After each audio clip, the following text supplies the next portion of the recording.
வணக்கம் செல்லுங்களா, good morning. இன்னைக்கு புரட்டாசி முதல் சனிக்கிழமைன்றதுனால பெருமாளுக்கு நல்லா மணக்க மிளகு பொங்கல் செஞ்சுருக்கேன்.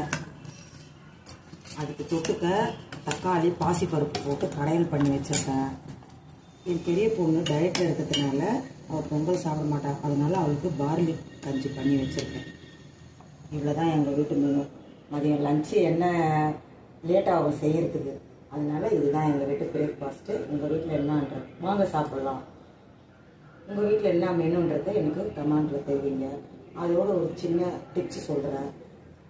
எல்லாருக்கும் சுகர் லெவல் அதிகமாகவே இருக்கும்னு சொல்லிட்டு ரொம்ப ஃபீல் பண்ணுவாங்க.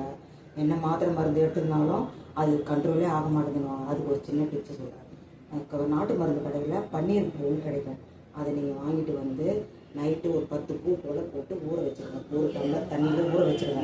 காலையில் எழுந்து அதை வடிகட்டி வெறும் வயிற்றுல குடிச்சிடுவாங்க. குடிச்சின்னு வந்தீங்கன்னா உங்கள் சுகர் லெவல் கண்டிப்பாக குறையும். இது நான் கண் கூட பார்த்தா எங்கள் வீட்டுக்காரங்க நான் செஞ்சேன். அதனால் நீங்களும் பயனடையணும். இது வந்து நீங்கள் வாரத்துக்கு ஒரு 7 நாள் எடுத்துக்காதீங்க. வாரத்தில் 2 நாள் இல்லை 3 நாள் தான் எடுக்கணும். ரொம்பவே கம்மியாயிடும் சுகர் லெவல். இது எனக்கு தெரிஞ்ச குறிப்பு. நீங்களும் கேட்டு பயனடையணும். நன்றி.